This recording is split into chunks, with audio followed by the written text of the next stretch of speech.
Welcome, everybody. This is Todd. Welcome to Todd's Corner. I've got some pretty good guests here today. We're going to talk about the 22-inch Eagle and somebody here who built like 30 plus. So let me introduce everybody. Obviously, you've got, let's see, let's go to this. I've got my buddy Gordon. Obviously. Hi, Gordon. Hey guys, how y'all doing today? I've got, let me unmute my Rick. There's Rick Robinson, the Eagle Builder Master guy. Hi, guys. And looky who we got, Jamie Hood. Hey guys, how are you? Made it all happen. Good to be here with you. Hey, thanks, guys. I appreciate it. My name there. Gordon, you gonna keep track of the comments so we can answer questions and stuff? On it. You are on it. So, We're at 8. We're at 8. Big numbers there. We usually get up around 20, 25, something like that. That's cool. Yeah. So, Jamie is kind of. I'm going to let you go first if you've got anything to announce or just kind of give updates on things. That way, if you have to jet out of here, then you're already done. You can. Okay. So I'm gonna put you front face. Ooh, all right. Updates. Let's see here. What am I working on? Working on Comlock and Stun Gun. I've received the second set of test shots on that. I'll show some of those in a minute. No, first set of test shots on that. Just got them in. They've got some problems. Right now, in China, of course, it's Chinese New Year.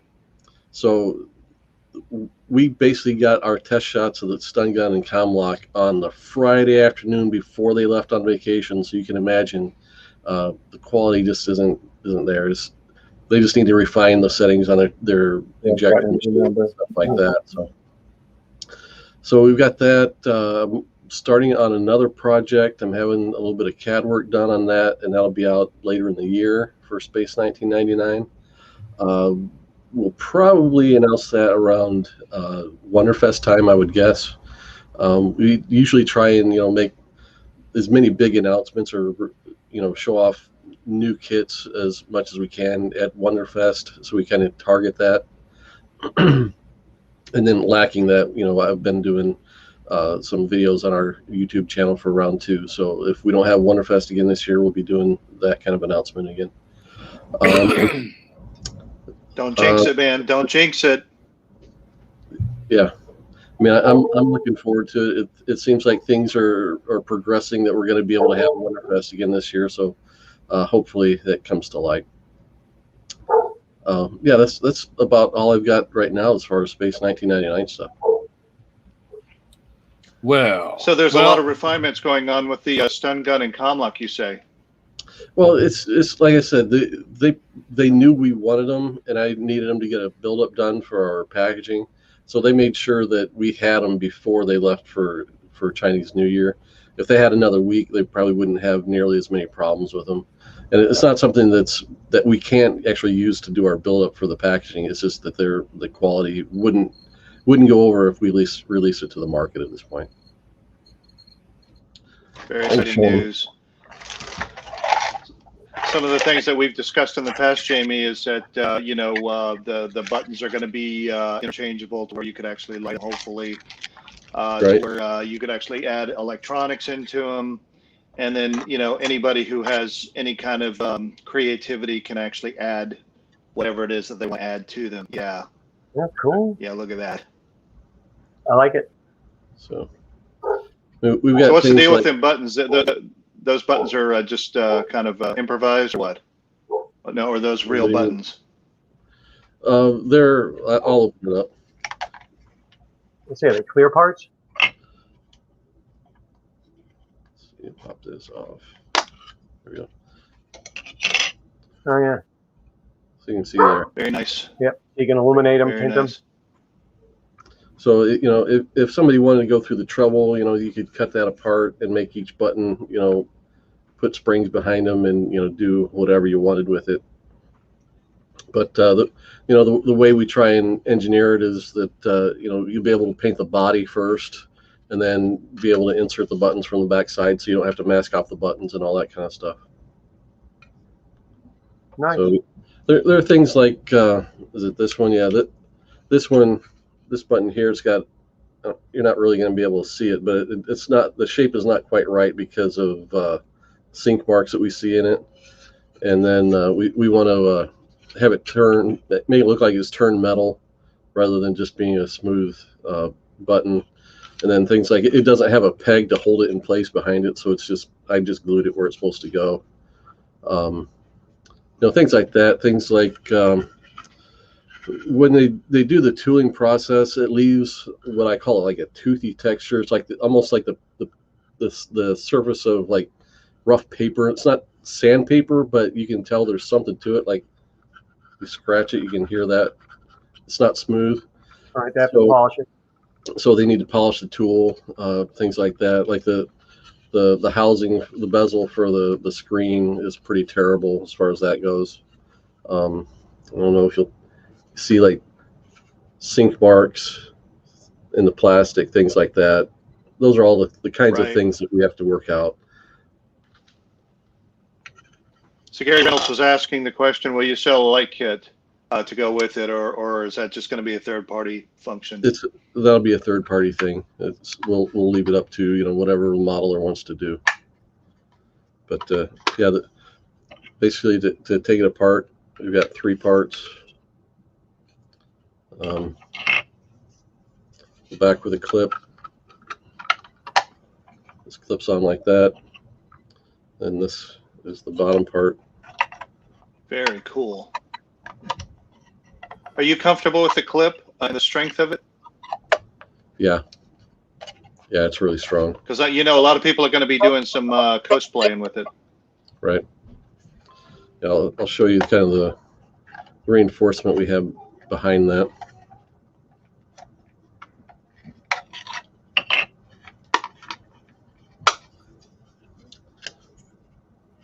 So it would hold as a one-time snap, but it's a gotcha. Okay, very nice. So part goes in, and we've got a pretty heavy-duty clip on the top side, so it's not going to come out. That's one thing that we'll probably have to put on the instructor sheet. It will come out with some work, but not easily. So. Well, I am very glad, very happy that you've taken a lot of those requests into consideration to make it very flexible for however a kit builder would want to build it. With a serious flexibility within the spectrum of just out of the box all the way to full freaking operational thing. Right. You see there some on this side, some really nasty sink marks in the plastic. Things like this, like the lower portion of this square part is wider than the slide-on portion, so we have to get that refined. It's not going to show up on camera, but trust me, it's off by a good probably 32nd of an inch. But once you glue it, it all goes together real well. Very cool. Make a ViewMaster out of it. Yeah, you could. I mean, if somebody wants to install like an old iPod screen or something, that'd be cool. Would be the first time. There's a number of folks that have taken the little nanos or whatever and redid a lot of stuff. There's even another gentleman that built a number of operational screens, not just the top, but the little screen that's below the numeric keypad to do something with it. Because we don't know what it does, but he makes it do something. Right. It's kind of neat. Ooh, very cool. Are you pretty happy with that test shot? No. No. Still pretty rough. You see that little divot right there? That's a sink mark. Oh, okay.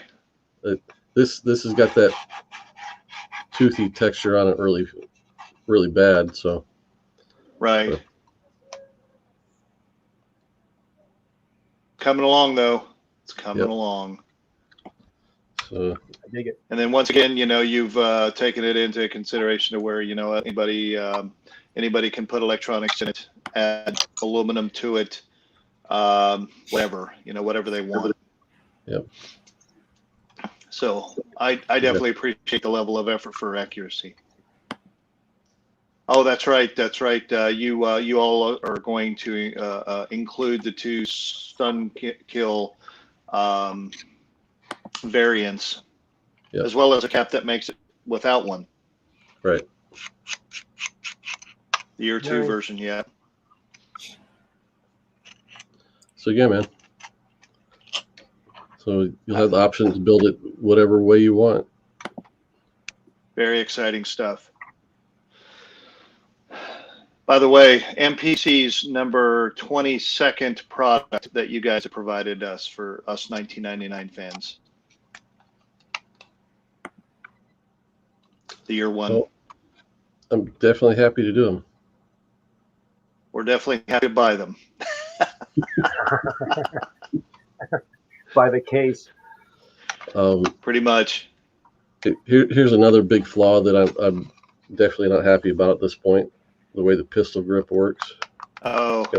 Yeah, need a better fit there. What are you going to do about that? Is it just going to be kind of press clip in? Yeah. But how's it going to go in and out? So it's kind of, you hook it at the bottom and press it at the top, and it's got a little latch at the top that holds it in. Gotcha. So it's just a matter of, I have a feeling that the plastic is warped because it wasn't injected well, so it's spread out. So it's not that the tool is bad, it's just the injection wasn't set up the way it was supposed to be. That looks great. Coming along. It's coming along. Yep. I'm digging it.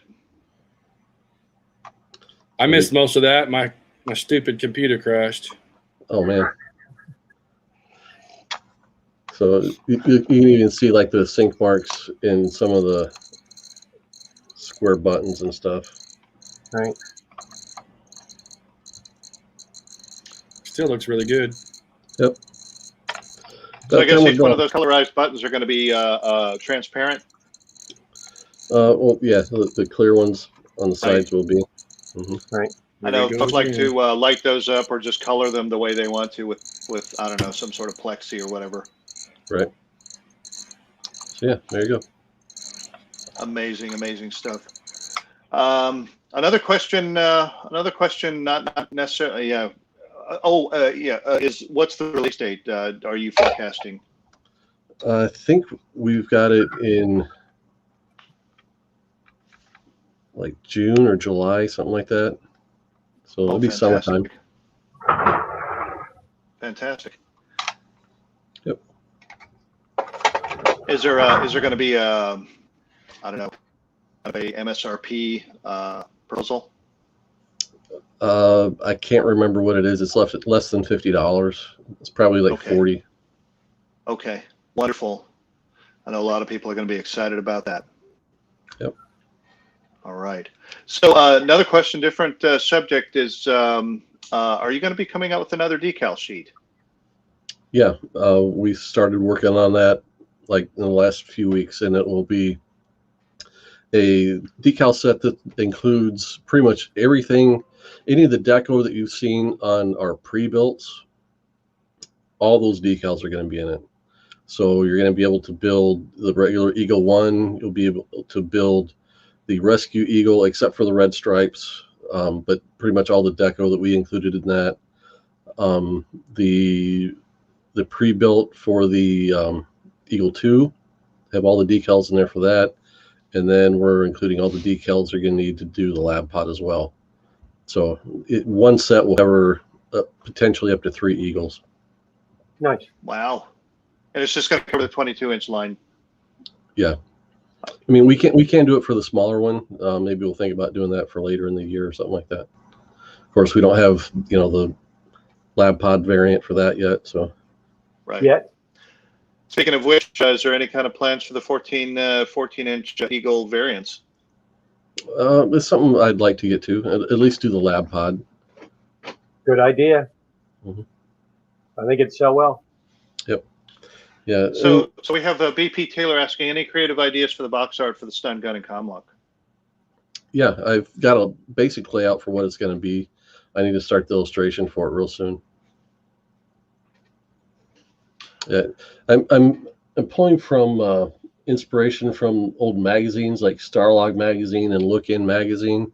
I've got reference hanging over on my wall over here. So it's going to be more of a watercolory, painterly look a little bit, or at least that's what I'm going to try to accomplish anyway. We'll have Martin Landau and Barbara Bain as part of the imagery on it. So I need to get the drawing for that all worked up and get that sent in and approved. How do you feel about pre-built 14-inch Eagles, or is it just a non-player at the moment since you're focused on the V2s?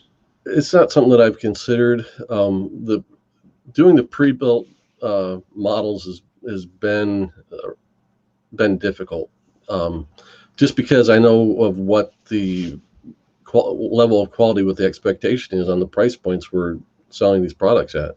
Right. So I don't want to sell something that's potentially inferior or could be really nitpicked apart for the price point. So I would think that doing the smaller one, you're not going to have much savings over doing the big one, because just about all the same decals need to be placed. They're only smaller. So true.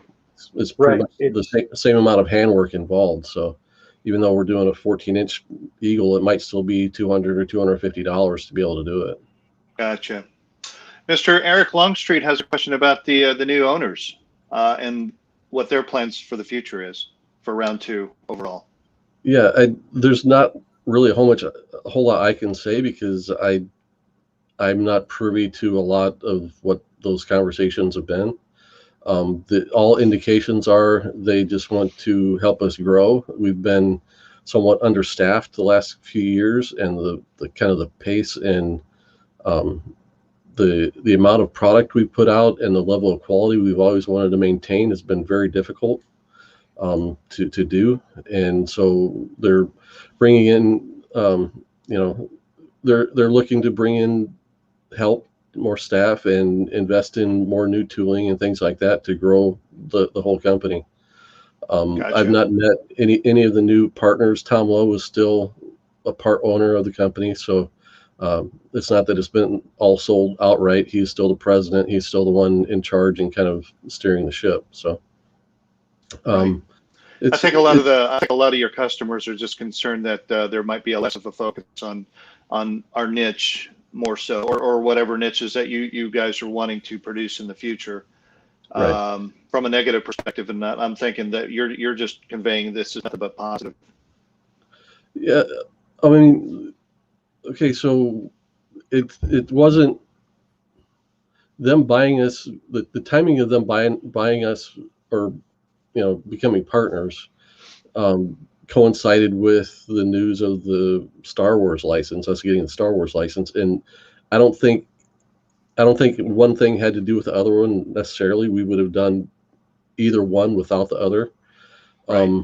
But I know from what I've heard from Tom, the investors may be looking to be a little bit more aggressive with the Star Wars license than what we might have been able to do kind of on our own. So I don't think there's not been any talk of, putting less into sci-fi and more into anything else than we've ever done before. Right. I think we've always kind of paced things out, with the kind of the way we bring things out, re-releases and new kits and stuff like that, and the mix of products. I think we've been very diligent in how we've kind of thought through what to bring out when, and the old adage is always leave them wanting more, and we kind of do that. And part of that just comes with the territory, where we bring out a 22-inch Eagle, and the first question we get is, okay, when are you going to do a 22-inch Eagle lab pod? Right. And everybody, they all have their one thing or another that they really want to see, and we just can't do it all at the same time. So it's a matter of kind of getting the most out of what we can do at once and use what we earn from that to invest further down the road. I've never made it a secret with you, Jamie, that I am nothing but appreciative for the amount that you guys have already produced. We were just inundated with some of the stuff that we've always dreamed about within for the last 45 plus years of our of our favorite TV show. So you helping make that a reality, especially an accurate or as accurate as possible reality, has been nothing but sheer. We are blessed and we are thankful. So. Yes, we are still very interested in new stuff, but I also want to give a shout out to the stuff that you've already produced. So huge thank you. Looks like Todd had his computer crashed again, so hopefully he'll be able to get back into the mix because he's the controller of this particular meeting. I'm the star of the show until he gets back online. Right, pretty much. I think there he is. There he is. Okay, great. Welcome back, Todd. Boy, what I'm getting I almost threw my computer. Let me tell you. Believe me, I've been through it, but I can relate, man. Doing this streaming thing is not as easy as it would seem, or not as easy as it should be, I should say. Yeah, especially if you're trying to incorporate it into Facebook and have Facebook do all the mechanicals that are a part of it. So yeah. Anyway, welcome back, Todd. I'm going to give you the baton to ask him some questions. Now, we've already been through a number of questions on asking a little bit about the future of the company and the future of some of the kits, see if there's any kind of pre-builts or whatever. So I don't necessarily know if we covered all the bases, but Jamie, if there's any other things that you wanted to convey, then by all means. You have probably the most focused Space 1999 group here right now. Yeah, especially for reruns. I'm here to serve you guys. I'm here to answer any questions you've got. I didn't come with kind of any messaging or anything, so I'm at your disposal for a while. So Sweet. Feel free to take advantage. Hey, I've got a request. Todd? I've got a request for Jamie. It's an eagle too, but it's a different kind of eagle. Because you guys are doing a great job. I mean, I build all kinds of science fiction models. I love the Space 1999 stuff you've been doing. You can see all the eagles I've built behind me that have gone all over the country. So my question is something slightly different. There's an AMT Ertl kit from the 70s, and I think they re-released it in the 90s, but it hasn't been seen in some time. International Transtar Eagle. Cab over 18-wheeler truck. If you guys re-release that, I'll buy a case of them. I think it'd be a good seller. It's a great kit, and it reminds me of my childhood. It's one of the first big kits my dad ever bought me. Something that was over 200 pieces. And I'd like to build another one sometime. And yeah, you don't see them often. It's not a one of the big rigs that we've already reissued. No, you've done a lot of other ones. You did the I think you did the Transtar Eagle in a conventional. It was like yellow and orange. That's a good kit. And your 18-wheeler selection is outstanding. I love all the trailers you guys have been doing, all the hot rods and licensed Coca-Cola vehicles that are coming out. Lots of good stuff, man. Round 2 is fantastic. But yeah, keep the Space 1999 stuff coming because apparently there's 12,000 people out there that still dig it. So. Yep. And it wouldn't continue to happen without all you guys supporting it and all the modelers that have bought kits just to add to their collection, whether they get them built or just hold on to them. We definitely, it wouldn't continue to go if you guys didn't buy the products we're putting out. So thank you very much for that. Is there going to be any kind of is there going to be any kind of pallet program going on with Walmart again for the Christmas season? Yes. Oh, for crying out loud! I can't remember if we've got any Space 1999 kits in it this time or not. I know we've had Hawk was involved in this last year's. Yeah. As far as I know, I think that they were flying off the shelves. Rarely do you see them on clearance. I know how Walmart likes to move their product and whatnot. Yeah, just getting the multiple amount of models out there just to kind of reacquaint the next generation with this type of thing to do, especially on a rainy or COVID day. I think it's a great thing.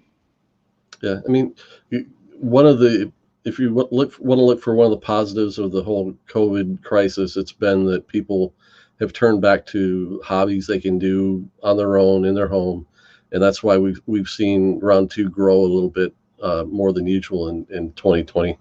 So yeah, it's definitely happening. I just maybe you produced maybe more than 75, or how many pallets were you producing for a number of Walmarts? Because I sure as heck didn't see them here in the DC area.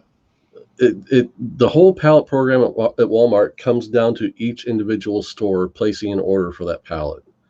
The numbers keep going up. I don't think we've broken 1,000 on order, 1,000 pallets, but it's definitely like between 700 and 1,000. I can't remember exactly what the number is. Wow. But it comes down to whether it's a manager or if each store has its own individual buyer, if they think they can sell that pallet in their market, they'll bring one in and sell it. But like I said, each year that we've been doing it, the program has grown. The numbers have gone up. So Dennis Chevalier has mentioned Walmart Canada needs some kits. They have 0 kits in Canada.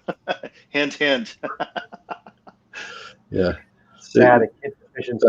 I wish that there was anything I could do to help anybody outside the U.S. get kits, because I've kind of beat that horse to death at round two. Gotcha.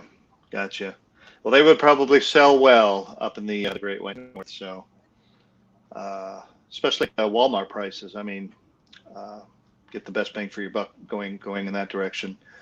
Yep. All right. So looks like Todd's still having some issues. We heard him a little bit earlier. Poor guy. I don't know what to say about that. So let's talk about something different. What's your most prized, most valuable comic book behind you? Oh, about which one's most prized or valuable on the wall right now? Well, yeah, because I'm assuming that you have your most prized or your most favorite up there, since you're displaying it. I do have my favorite. My favorite would be the one right up here behind the StreamYard logo. It's a X-Men 137. It's kind of the storyline that was going on when I got into when I got into collecting comic books. So that's kind of dearest to me. Most valuable is going to be. I'm pointing to it. It'd be this one right here. This is the first appearance of the Phoenix. It's X-Men 101. Gotcha. That'd probably be the most valuable one. That's long before, I guess, the Todd McFarlane days, I guess, huh? He didn't come around until around, what, 300 area? Yeah. 101 was probably, it's a 30-cent price. It's early 70s.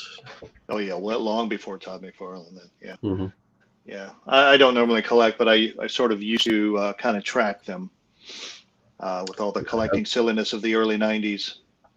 Kind of one of the big holy grail books of comic book collecting is Giant Size X-Men 1, and I'm on the hunt for that right now. So it's a book that keeps growing past my price range. So that I can understand. I can understand.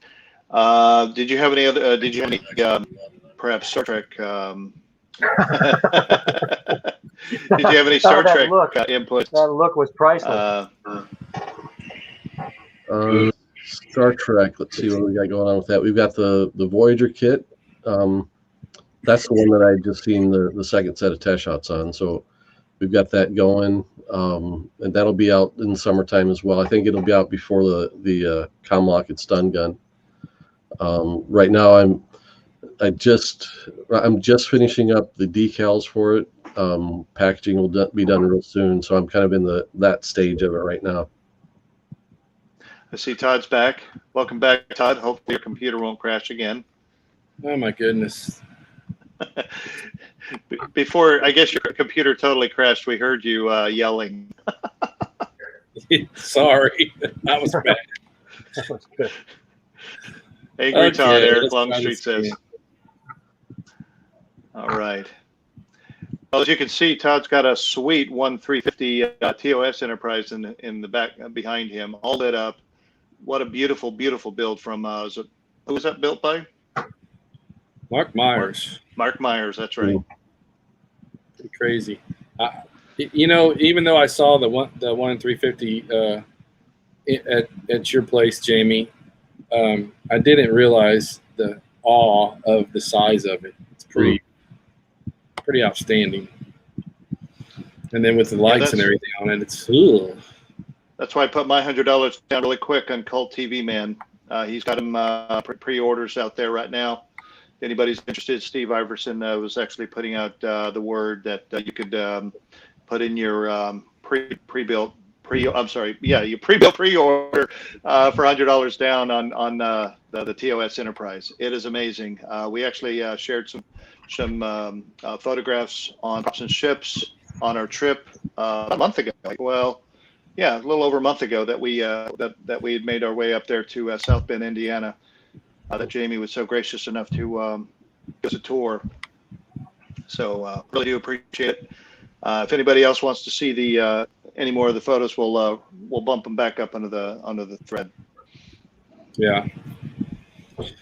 So looks like I missed quite a bit.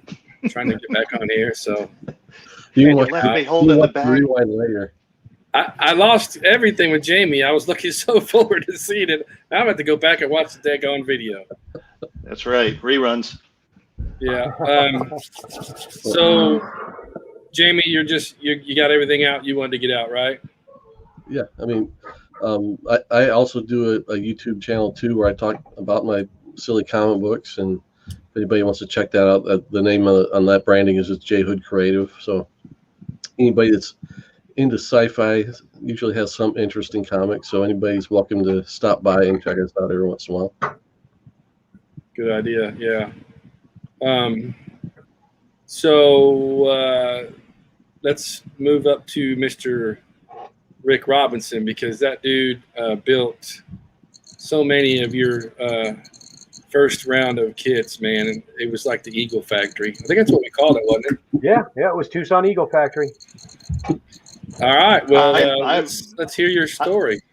I'm actually the proud owner of 2 of them, I think. So I'm very extremely grateful.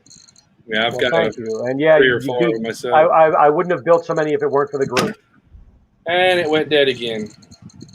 Really? We can still see you. No, it froze up. It froze up on him.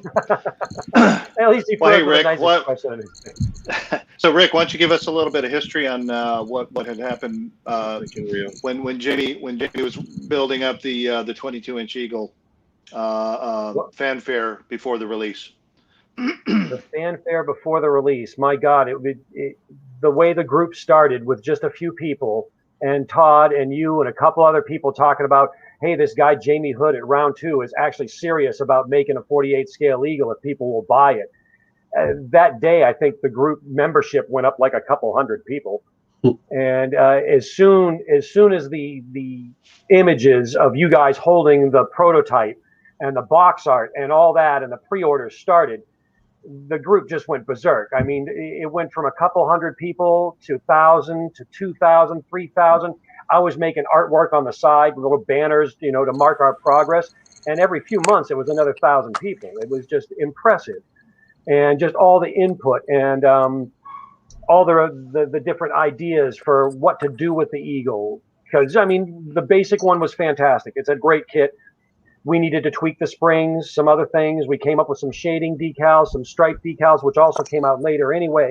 Mm-hmm. But, I mean, just between the standard transport, the rescue, and the VIP, there were so many different builds coming out. Gordon, you were doing all those fantastic photos of everybody's build and making the Hall of Fame. And I don't know where it stopped, but I think there were at least 50 different kits in there. There was a number of them. Builders. There was a number of them, yeah. It definitely peaked there for a while. Yeah, just to see everybody's input. And then once everybody decided, what Round 2 is going to build, what they're not going to produce, what can I do and not infringe on their license and whatnot, all the aftermarket stuff that started coming out. So, yeah, that's why this kind of got swung into the screen a little bit. Oh, there you go. Very cool. And I think I was the first one to mount a laser tank to a 22-inch Eagle. Very nice. And yeah, Jamie, you going to make laser tanks?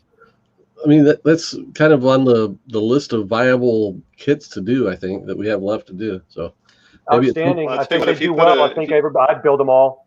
Yeah, if they you were all put out a great little 3-pack, science fiction vehicles.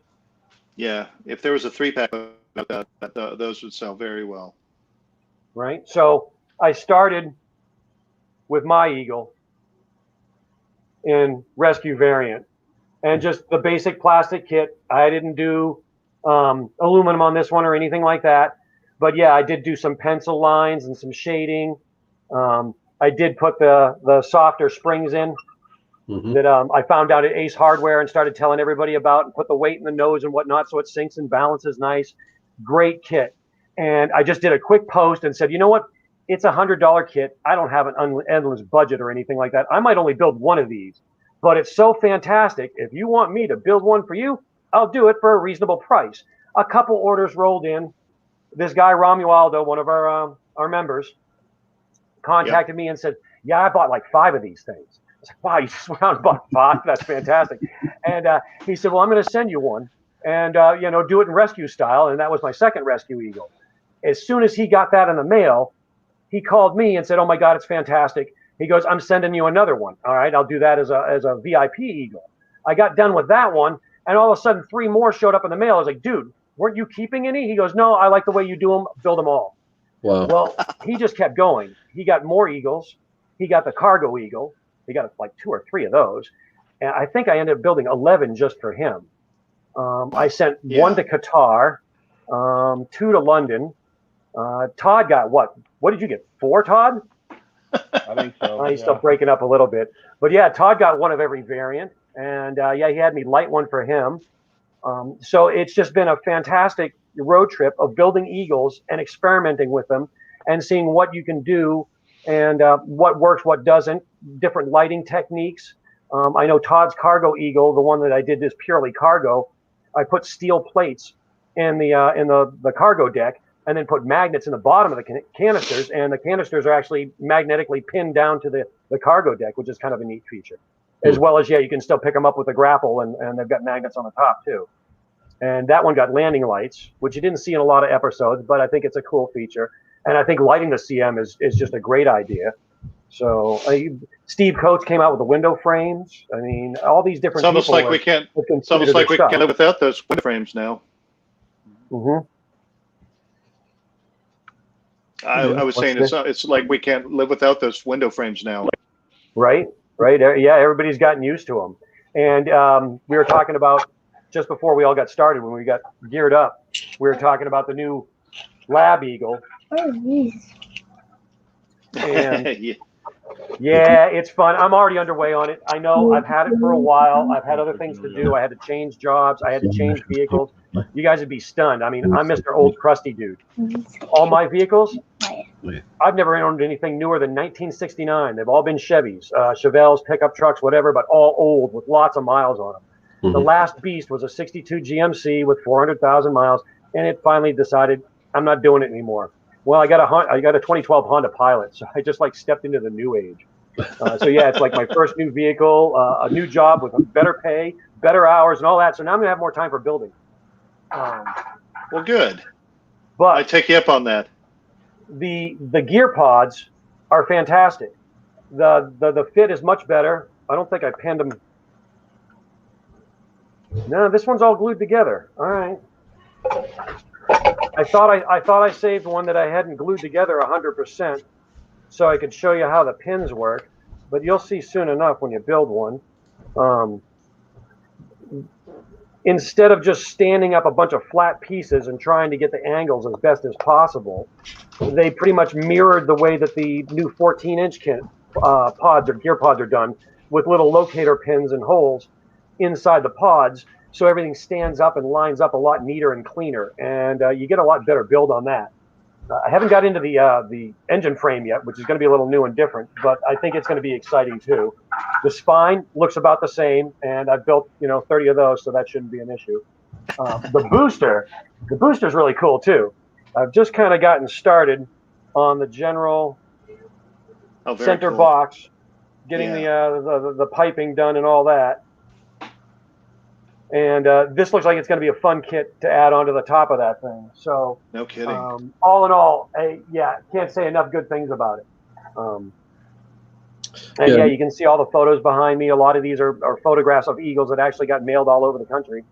All happy customers. I don't think anybody was disappointed with any one of them.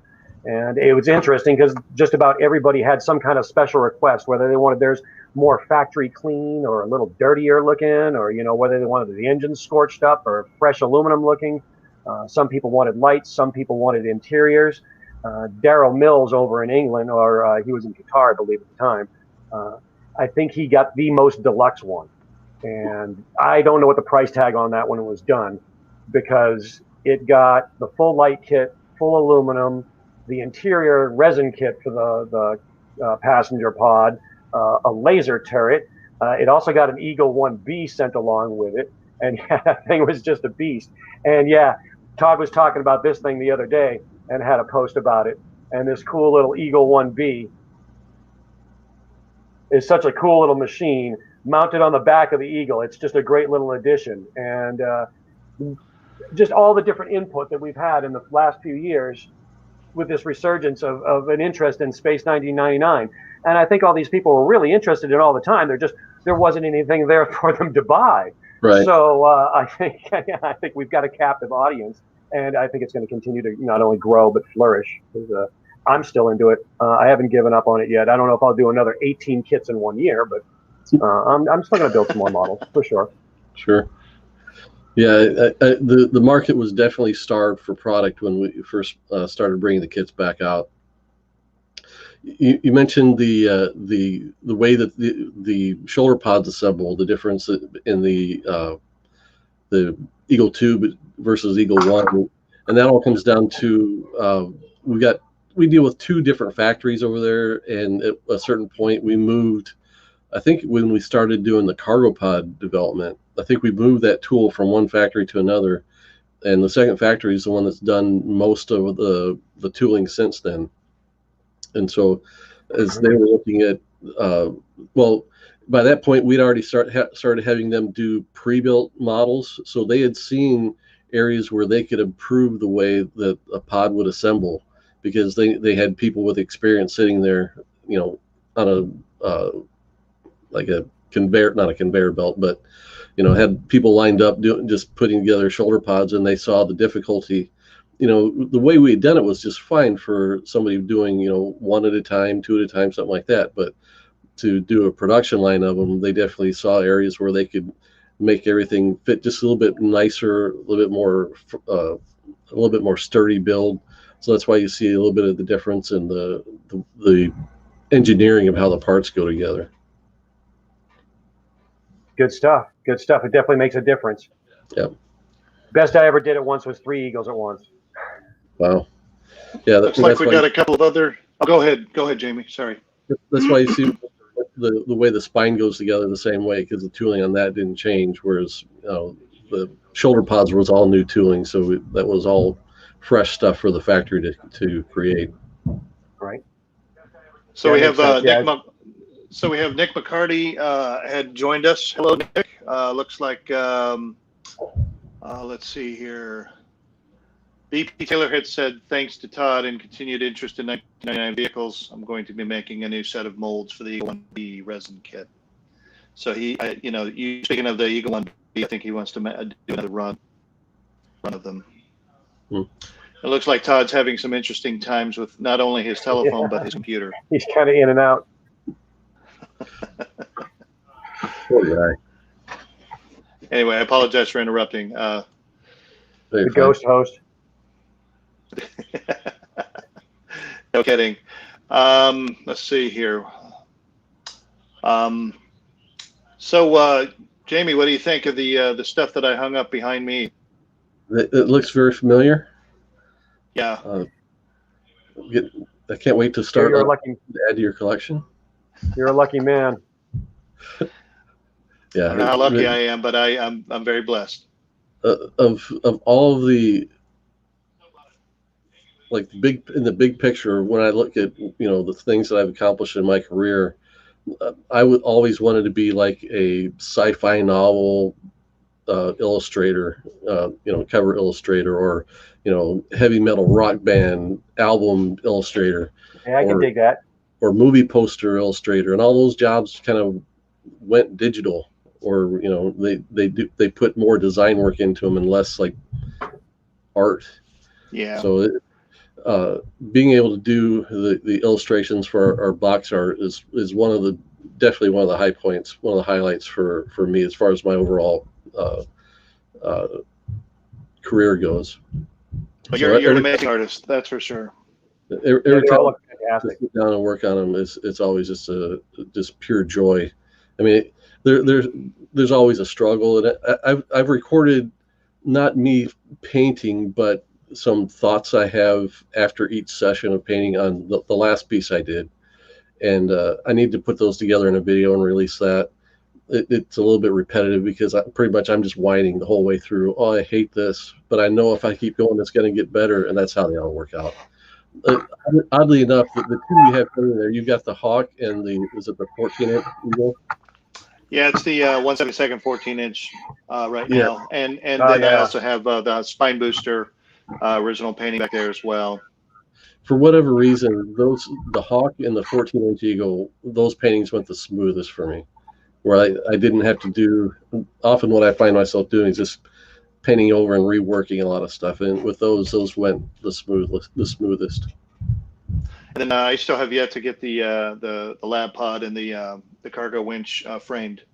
Mm-hmm. I haven't really figured out whether I want to frame the Spine Booster or not. I'm not sure how I want to set that up yet, since you kind of went solo with the Spine Booster itself. I'm not sure how that would.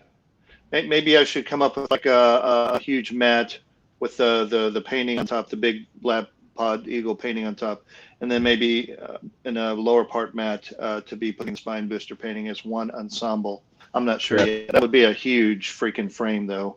Right. Exactly. So I don't know if I have the wall space for all that. Yep. Make a new wall. I'm afraid I downsized since last time I actually chit-chatted with you. I'm in a much smaller house now. So yeah, it's tough. It's tough. My paintings are going to be looking very, very much like his comic books, or your pictures behind you, all crayon. Right, stacked up nice and tight. Yeah. Pretty piles. Oh, wow. Yeah. So let's see here. What else do we got going on? Looks like Ken Skiffington is joining us. We're up to 18 people so far. Yeah. Any questions out from the props and ships text? The chat room. By all means, bring them in. I'm paying attention a lot better than I was prior to, because I got my computer going. I'm on my iPad. That's why it's so reliable. It's a newer iPad, so y'all ain't gonna. This thing ain't gonna crash. Hopefully not. And then of course I got my backup as well. So, but bottom line though is that if there's any questions, give a holler. Right. So Rick, I have a couple of questions for you with regards to cranking those things out from the Tucson Eagle factory. Some of the I guess it was all trial and error when it comes to weathering throughout your each build that you've built.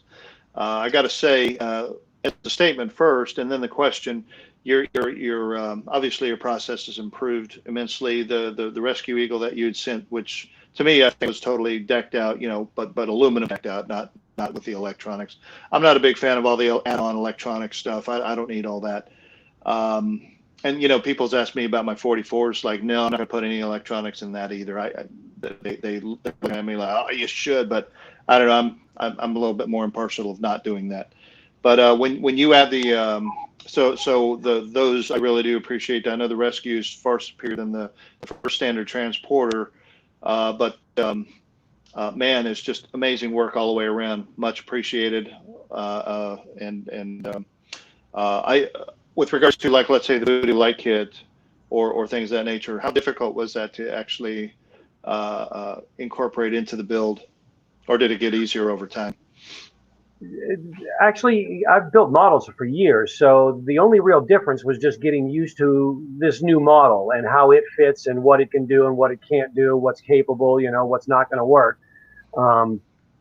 But most of the add-ons that people have created are actually very good fits. The Voodoo FX kit, the lighting kit, it's a great fit. It's not that difficult. The instructions are really straightforward. There's a lot of options for it, but it is still trial and error. So on one of my first ones, that board was wired to the max. It had 2 LED lights in the cockpit. It had an LED light on each gear pod on the front. Plus there was the 4 LEDs in the back for the engines. Gotcha. Well, when you gang all those wires up and start running them out of the pods and running them out of there's this one spine wire running down the spine. And I was like, well, it camouflages decently and you spray it Eagle white, so you don't really see it. It's not that bad. And on a later cargo Eagle, I was like, wow, on a cargo Eagle, you're really going to see that line. So I basically took the rear box and made the rear box another battery box. And now there's no wire, but you've got 2 switches. So there's a switch on the rear box for the engines and a switch on the front box for the CM lights and landing lights. But yeah, now you don't have to have a light running. And so, yeah, more trial and error. And there was a little trial and error, with the springs. The first couple kits with the hard springs, I actually tried to clock the springs downward a little bit. So they were still installed and still spring loaded, but it sat a little lower. And that worked all right. And then once we figured out, all you need to do is get thinner wire. That changed everything. But yeah, then there was the experimentation of how much does the rear end of the bird weigh versus the front end, because you're going to get some imbalance. And that was in figuring out, how much weight to add into the nose. And of course, when I built one of yours and put all that aluminum on it, I was like, wow, adding the aluminum, that's just 2 ounces right there on the back end. Yep. And yeah, it had to get almost 3 ounces of weight added into the nose to get the nose to sit as flat as the back end. Right. So I think on the Lab Eagle, I don't think you're going to have as much of a problem because you're going to, if you have the spine booster, because the pod is a little heavier, the booster's a little heavier, and I think it's going to throw the CG a little further forward. It's probably going to squash down pretty good. But yeah, I'll let everybody know as I build mine up whether I'm going to add any CM weight to it and weight out the nose. I don't think Harold put any in my build. I have a fully decked out aluminum round 2 build that Harold Wolf had made. Same fellow that built my third 44-inch. So the VIP one. He's really good at I guess weight distribution or whatever. But I don't. He didn't mention that he put any kind of weights or anything like that to compensate. If you use the springs that come in the Eagle 2 Lab Pod kit, they're softer springs, so it will collapse under the weight of the model as it is. Right. Yeah, I haven't measured them to see what the wire gauge is, what the thickness is on it, but I think they're about the same as what I've been using, over the last few years. Yeah. And yeah, I think that'll definitely make the difference. So, but yeah, I was pleasantly surprised with that too when I opened up the kit, and I was like, all right, well, I need to get this, I need to get that, and I was like, I don't need springs. They're in there. That's outstanding. So. Gotcha. Yeah, well, good stuff. After building 30 of them. I was going to say a shout out to you, Rick, on the amazing work that you can put out. I mean, like I said, your weathering techniques have improved vastly. I'm not a big fan of the over weathering, but some people love it.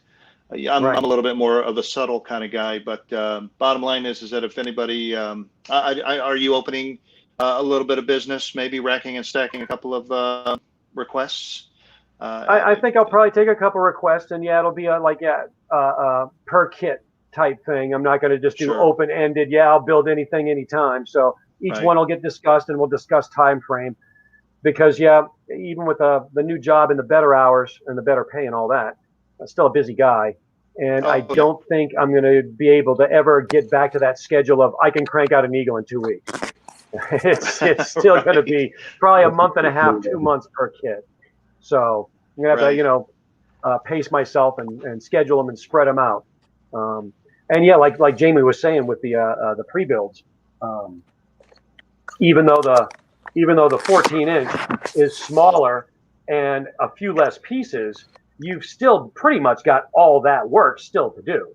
I mean, you've still got to build all those sub-assemblies. You've still got to create an engine assembly. There's all that decaling to do. So even though it's smaller and a little less time consuming, it's almost the same amount of work.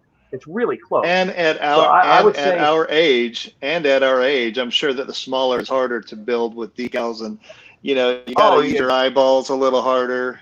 Wrapping those little tiny ones on the spine and whatnot, and a pain in the ass. But yeah, it's fun. Or yeah, you get those little black micro dots that I use on the pod and whatnot. On the 22, some of them are actually maybe a 16th by a 16th. On this thing, they're microscopic. You lose one, Yeah. it's just gone. It just washes away. You got to get another. So you got to make some spares. But yeah, Jamie, it's fun. It's fun. And my vision is still actually really good short. Long range is fading a little bit, but the Right. short range vision is still pretty good. Hey, Todd, welcome back. I'm on So, my yeah, iPad. I gave up on the computer. The ghost host with the most. Yeah. Jeez. Hey, look, What we is have going on with this thing? we have Steve Liu. I'm hoping I'm pronouncing your last name.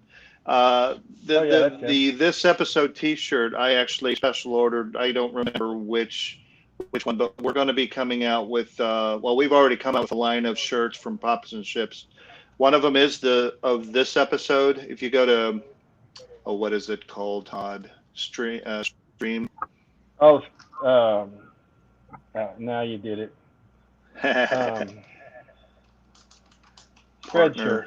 Spreadshirt, yeah, not stream shirt. We're streaming here. Spreadshirt.com, and then do a search on Props and Ships. There's actually a number of design product that we're trying to sell, and you can have that same artwork placed on a mug or whatever other product that they have. But we do have one that has this episode. Beautiful CG Eagle is on there and everything. So.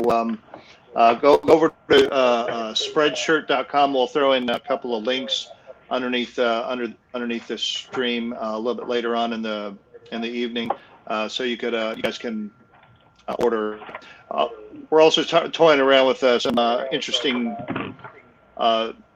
some whims. And I call it whimsical. It's not so serious. It's like I Need Space, or this episode, or Party Like It's September 12th, 1999. Because you know what happens on September 13th, right? Things like that. So, there's interesting things to look at. So, spreadshirt.com, and then do a search on Props and Ships. All right, Todd, over to you. I don't know. I'm completely out of this out of the loop here. So, what were you guys talking about? Well, Rick gave his whole spiel. Jamie gave his whole spiel. Where you been, man? Hey, you got anybody else that wants to tie in, or are you able to tie in anybody else via your telephone? Since you're the controller of this. Yeah, Mark Myers was wanting to pop in, so he's watching. I'm sure he'll hit it now. I believe I've got the same controls, but it's a little more tough. I don't have the little mousy thing to do. So. Hey, another shout out to Eddie Bengtson. I'm hoping I'm not tearing up your last name. I'm really sorry. Eddie is a huge collector from Europe. He has probably one of the most amazing merchandise collections back in the day. He always likes to hang out over on the merchandise page. So hello, Luis Salmon. I'm everybody's names. I apologize. Yep, he's one of the continual watchers and Absolutely. one of the big fans. But welcome to our stream. All right, Todd, what you got going on the agenda? I was basically talking to Rick and seeing about. I was wanting to show some of the Eagles that he built me, but I'm not even going to attempt it on my iPad. I'd disappear again for sure. Let's see. Mark Myers, if you're out there, come on. Oh, there's a nice T-shirt. Hold on, let me. I gotta do that again there, Rick. Can't forget the hawk. Oh yeah. So I built. So that's a couple of things that I have from you as well. You built both of my hawks, the white and the orange. Yep, another great kit. Yeah, I got to get more of these bases because they come in handy for other things. But yeah, this one got the Tucson Eagle Factory logo, the Hawk box art, moon base. Another Oh Tucson yeah, Eagle you did me factory right. logo. You did me right in that. There it is. You, There's in the that department. logo. Very cool. So yeah, these Yeah. are another great kit. Excellent fit on this. Great little decal sheet. More micro decals. Fun. I know a lot of guys were like, "Oh my God, there's so many tiny decals on this." You look at it and you think, "Oh, there's not that much to it." And you look at the decal sheet and you're like, "My God, it lists like 80 of them or more on there." And yeah, there's a lot. Yeah, that's how the new USS Voyager kit's turning out. I've got close to 90 decals on that thing, and a lot of them are like tiny things. Hey, Jamie, don't you have some humorous things on the Hawk decal sheet in microscopic letters? Yeah, but it's been years since I wrote them, so I don't remember what they were. Well, I know we put something funny on the waste area. Some of the warning lights and stuff like that are on the T-shaped light posts. Some of the warnings we put on that were, I put some interesting bits in that, but again, I can't remember. It's been a while. You're gonna have to break out Oh your yeah, I remember that. Right? Get the magnifying glass out. magnifying glass to read it. Oh, no kidding. That's If great. you guys remember right, Jamie sent me the test shot for that Hawk, and I built it. I built it up, and it turned out pretty nice. But I didn't have my painting stuff purchased yet, so I sent it off to Rick to paint it for me. But the ability to use my hands and everything was my big test. And those pieces are really tiny, let me tell you. So it was a win-win for me. Thank you, Jamie. You bet. And I've got one. So go ahead. I actually didn't build the test shot. Mr. Gordon had already had a kit sent to him, so he let me have that one so I could display my test shot in a nice little shadow box. Cool. Right. Yeah, Jamie, you remember you sent me, I think, the very first produced sealed eagle or hawk, excuse me. I don't know if you remember that or not. It was very, very much appreciated, but I sent it out to Todd to have him build that. So he didn't ruin it, not ruin, but use the test shot, because I think you framed it, right? Didn't you frame the test shot? Yeah, I framed it. Yeah. Yeah, so we didn't want to mess that up. Yeah, we used to do that every once in a while, and I haven't done it as much anymore. Part of it is we just don't. It doesn't come to mind because I'm so busy just working on kits, and a few times we've done it at Wonderfest and things like that, and we do it to try and get input. Like we'll put out a survey and fill out the survey and win the drawing, and we just the longer we've been at Wonderfest, the lower level response we get to those surveys. So we don't do them as much anymore just because it's not worth the effort to do them. Well, the highlight of you shipping me the boxes, I was able to open the box, take pictures of the box, the bottom and the top, just to let everybody see what to expect in the Hawk model. The trees, the instructions, the decals, the whole nine, basically. Mm-hmm. So it was very valuable information, and really, satisfies the appetite just a little bit before everybody can, get out there and get their own, Sure. It was a nice preview. Right. Oh yeah, I remember when I got my first 22 in the mail. When I got home and opened the box, I was like, "Oh, yee-haw!" It was just like kid at Christmas. I was like, I gotta get dinner ready so I can get to building. I gotta get. Yep. And yeah, I love these things. It's fantastic. They're a great kit. They're so much fun to build. A breath of fresh air after waiting 40 years. And I'm still impressed. And yeah, I can't wait to see what else comes down the road. So cool. Those were some of my my proudest moments from the group too. Was when you guys went to Wonderfest and Nick Tate held an eagle I built in his hands. I was like, no way, that's just fantastic. There's Alan Carter holding one of my eagles. That's just insanely sweet.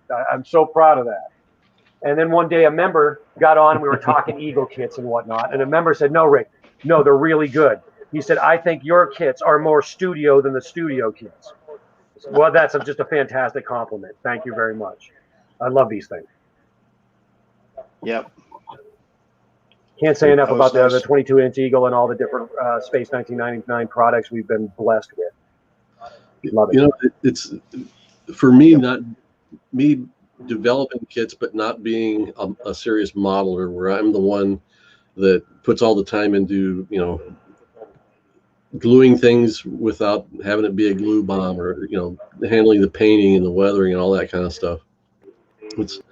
It's even I, just in the act of putting together a test shot of, you know, a badly injected test shot at that, but to get it to go together, even if I've got to shave a part here or there with a knife or whatever, there's just a lot of satisfaction in action of putting it together and have it go together in such a way that it's a pleasure to do, rather than, you know, really have to fight to fill seams and stuff like that, and see gaps and stuff like that. So I definitely can relate to you guys that just build kit after kit. It's one of the things that we try and keep in mind as we do develop them. I still have Jim Small involved on every kit we develop, and he's the one that's giving me feedback on, put it together this way so you can paint these parts together in a sub-assembly and things like that. So a lot of credit goes to him for keeping the end consumer in mind as we're developing how these kits go together. Not just about art, it's about engineering too. Jim Small. What's that? Jim Small, huge intricate part of pushing you to do this 22, if I remember you telling me right. Yeah, he requested to bring back the Space 1999 NPC kits, like, as soon as we got in touch with him to do anything for us. He's like, okay, but you need to do the Space 1999 kits. And we admittedly really poo-pooed him on the idea and said there's not really going to be that much interest in it. But we were young and foolish.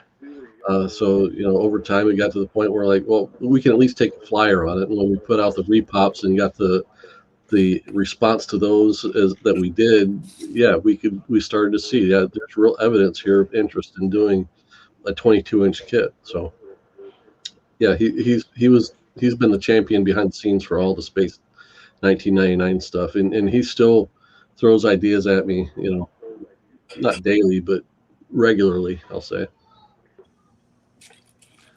Excellent. I'll still buy a 44-inch plastic kit if you make it. A 44.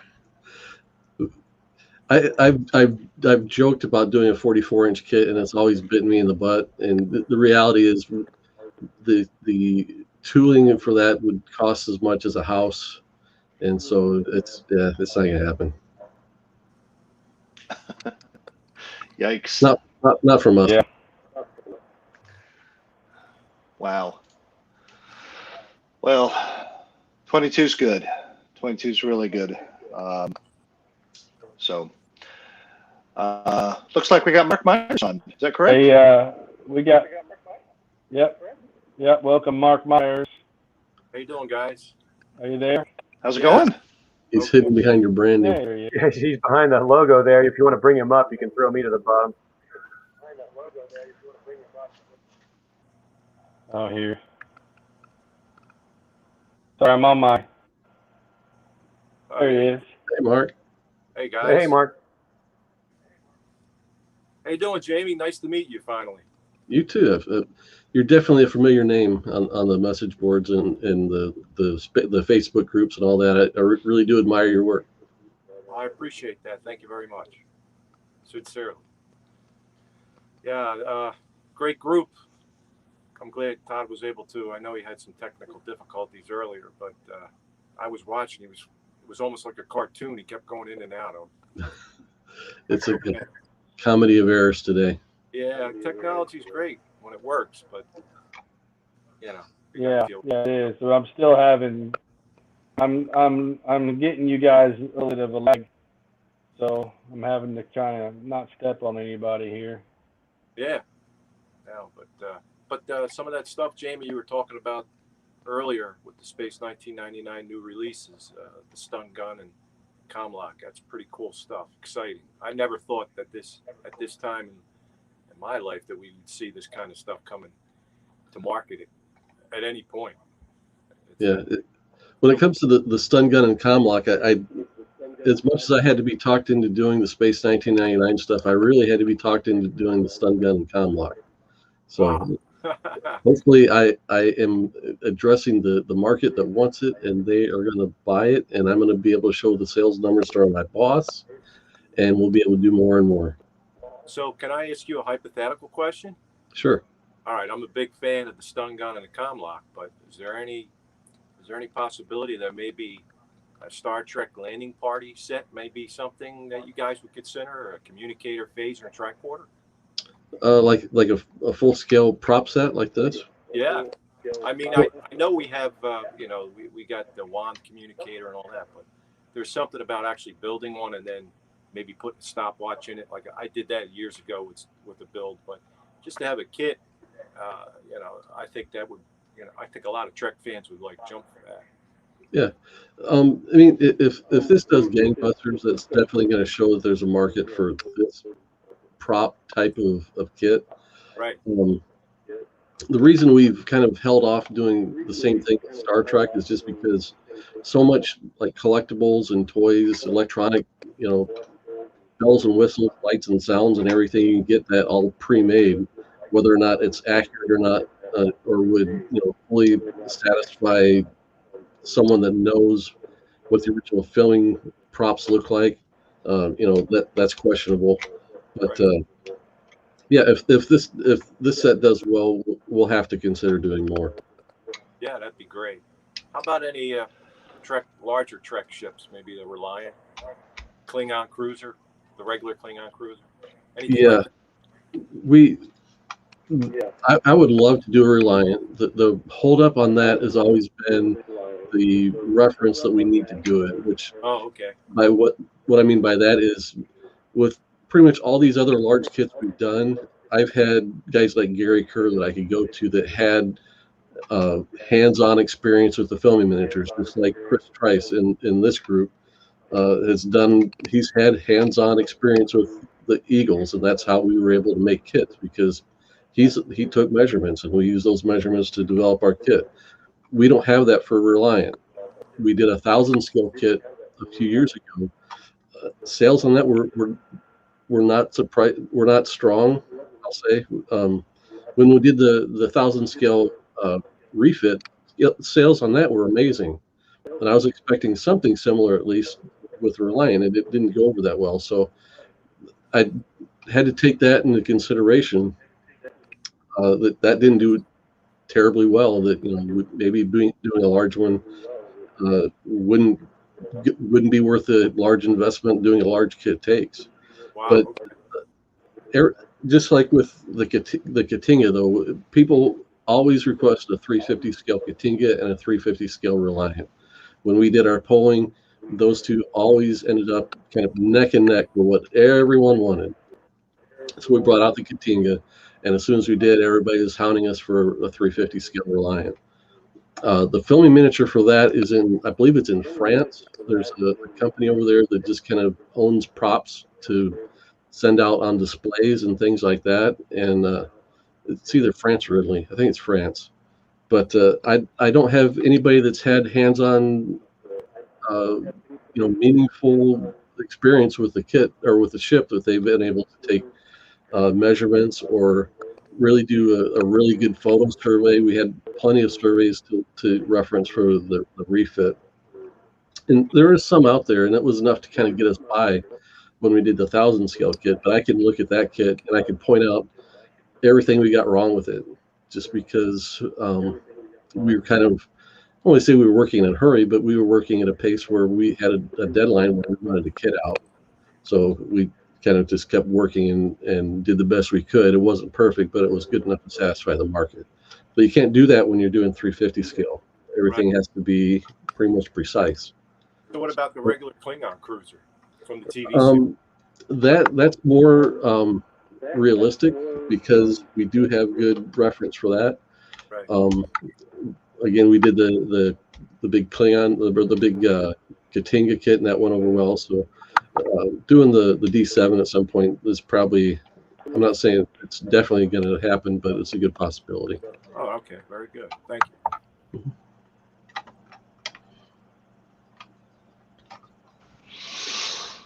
All right.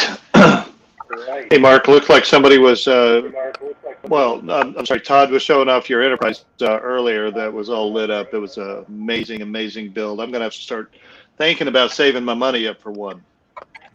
Well, you're not going to get it from me. I'm through. No, well, you know, okay. I love the kit. It's just that after building, and I'm not saying it's just so it will impact why, and maybe you could understand. After building 100+ of these things, you get to a point where it's like, okay, I can't stand even looking at them anymore. And no, I can understand that. I think Rick is almost in the same boat you are.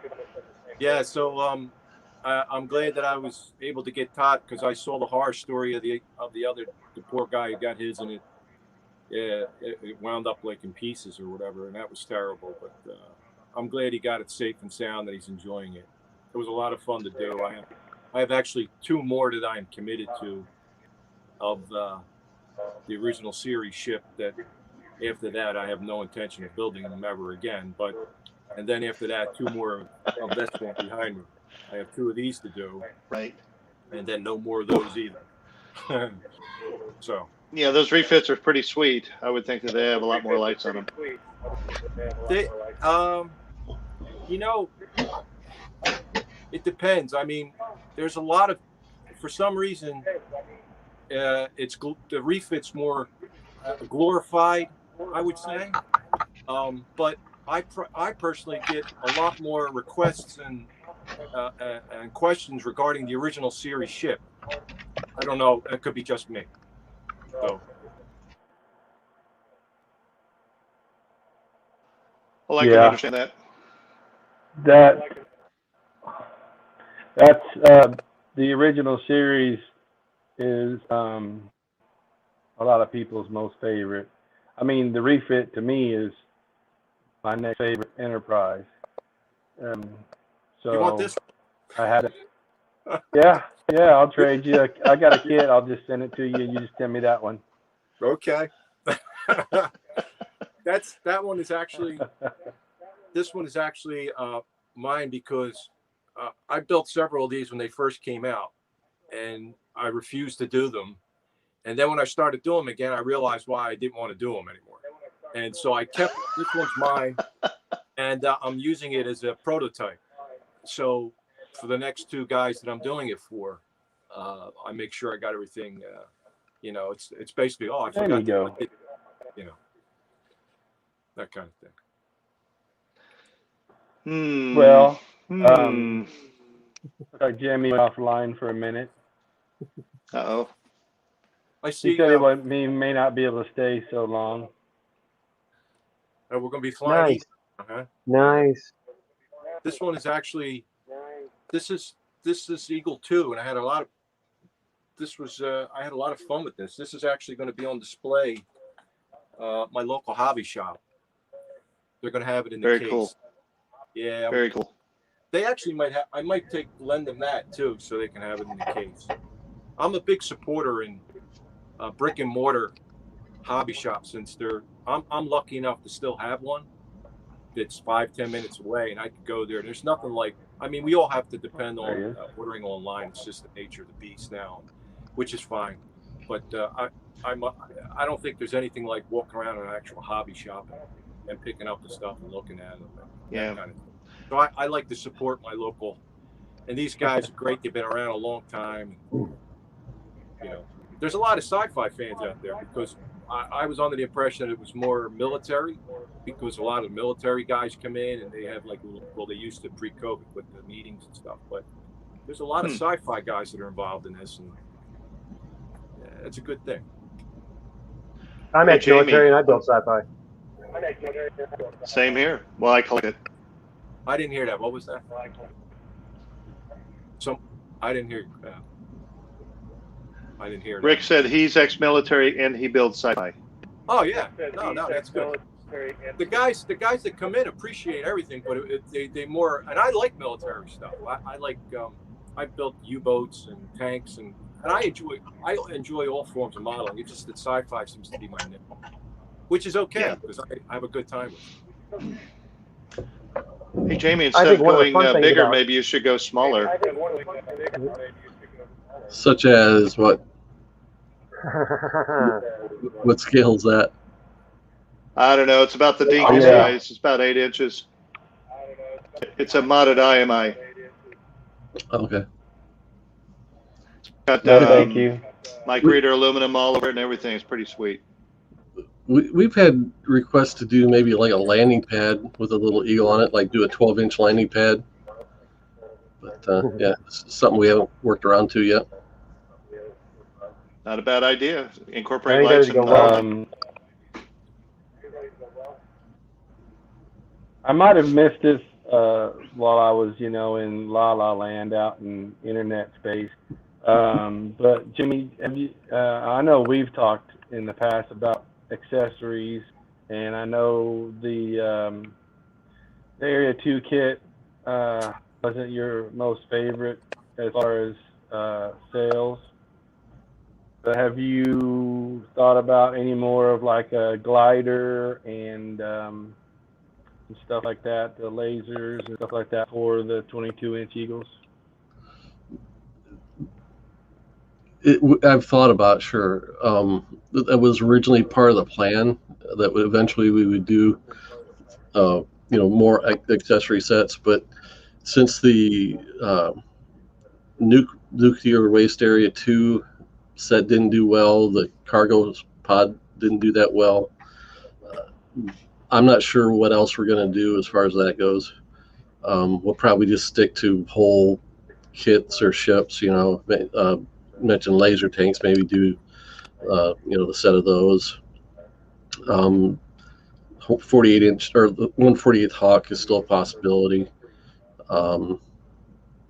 Ultra probes, maybe 48 scale ultra probe command module, maybe something like that.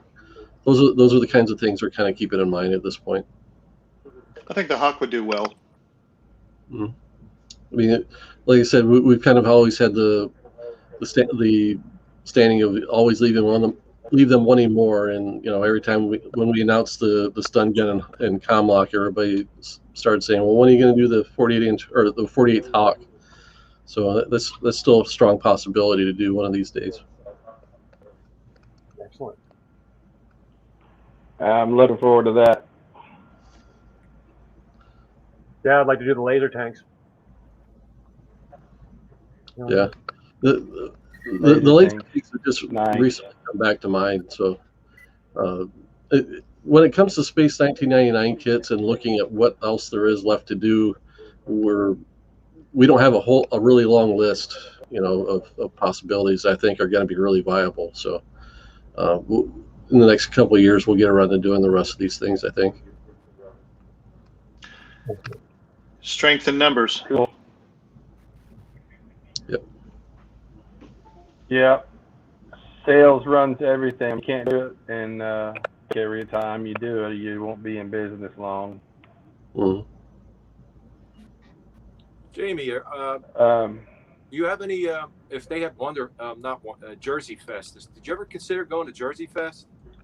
We've been invited, and the reason we've kind of only done Wonderfest is for us it's within driving distance, so we can bring our whole booth and build ups and all that kind of stuff, and just, coordinate everything to get everything to a show that's outside of driving distance is a pretty big monster, a pretty big mountain to climb. So thus far we've not attended there. Yeah, I think you guys would, barring the travel and all that, I think you guys would have a good time because they have Jersey Fest has evolved. It started.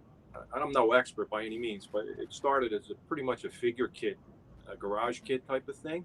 Mm-hmm. But for the last few years, they've been they really want to get the sci-fi and the vehicles and all that kind of stuff going.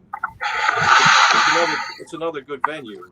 I mean, I can see the setup and all that, but yeah, I think you guys should maybe consider it. I think you'd have a good time. Yeah, I mean, I'm real familiar with. I'm into comic books. I'm familiar with how comic book shows run and things like that. Right. And when you go to a comic book convention and you go and you see, when he was alive, Stan Lee, or name whatever big name comic book writer or artist you would go see, or the big companies, they'd be there. I think the shows would kind of cut them a deal to bring them there, and we've never had that kind of olive branch, brought out to us. So if everything is all on our expense, we don't have a huge marketing budget around too. We just don't. Oh, okay. Gotcha. Yeah.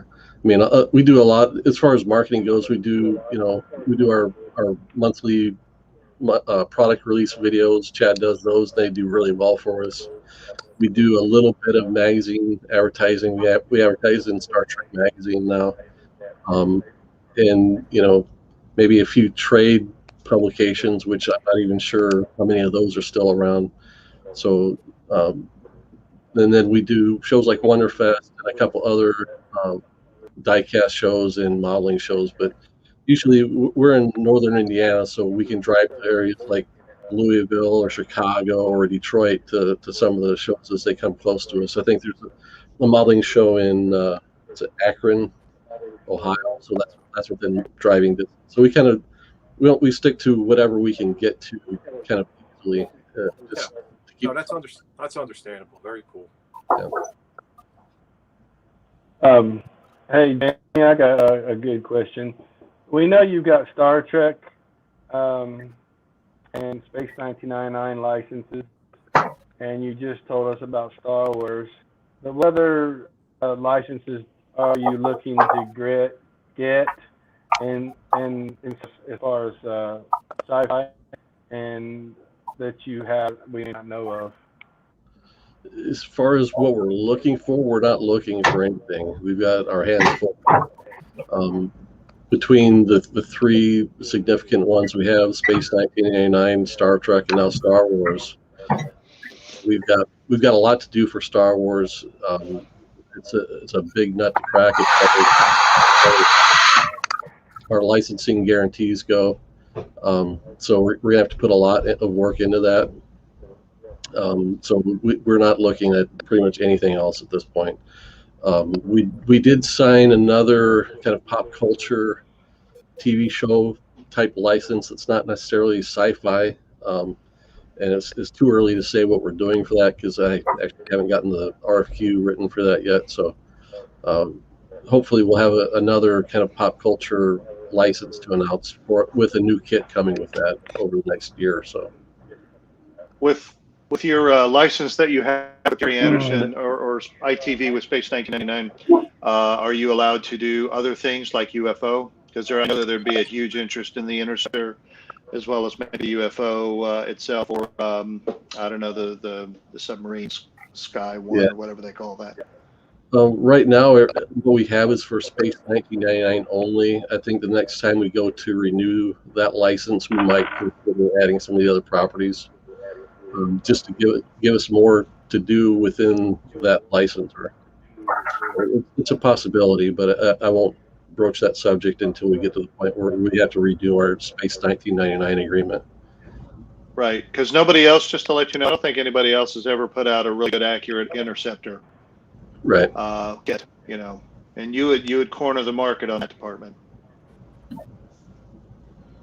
Yep. Boy, I tell you what, Skydiver. Okay, everybody watching just fell out. I can feel it now. There's just people passing out in the UK going, what? There's a possibility? Woohoo! Well, the funny thing is, Jamie, there's a lot of folks that complain about all the shipping that goes on over there and everything, but bottom line though is that will Airfix do any kind of partnering, or somebody from the UK do any kind of partnering, or produce their own stuff, for their own market? I don't necessarily know if that's the case. I mean, Yeah, what do you say about stuff like that? we've done a few agreements where we're working with other people and we're producing kits for them, and then there are other companies that we have producing kits for us. Italeri, in the last couple of years, we've developed a relationship with them to have them produce a few big rig kits for us, and we ran them as AMT kits for distribution here in the U.S. In my mind, it would be up to the Airfix people if they want to reach out to us. So, and I don't know anyone there. Yeah. We found a contact there way back when we were looking for hawk tooling, and Right. That's kind of all I know as far as dealing with Airfix goes. So I know, and I just use Airfix as an example. I mean, I don't know what other model companies are out from the UK or Europe for that matter. Yeah, I mean the biggest, what needs to happen to lower the cost of shipping the product there is to have someone order essentially a container full of our product and have that shipped directly from China to the UK or Germany or wherever. Probably the UK would be, for the majority of the people we're talking about that are interested in the kits we're doing. They're going to be in the UK. So whether that's a distributor or a retailer, I guess a large enough retailer could order that much product. There are probably avenues, but that's not my rail. That's not what I'm doing day to day. So there are other people in the company that, if someone comes to me with this issue, I have to take it to the sales department because it's a sales issue. I need to concentrate on getting stun guns and comm locks right. Sure. No, I totally understand. It's just that, how Yeah. customer service goes. If you're the representative to whatever attached company, folks are going to look at you to ask questions. Sure.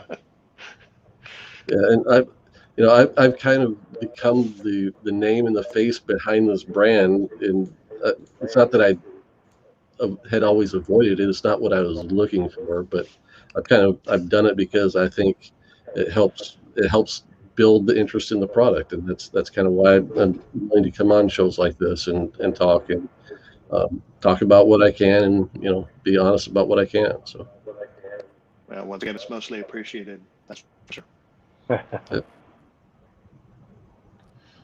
With that topic comes up quite a bit when I'm.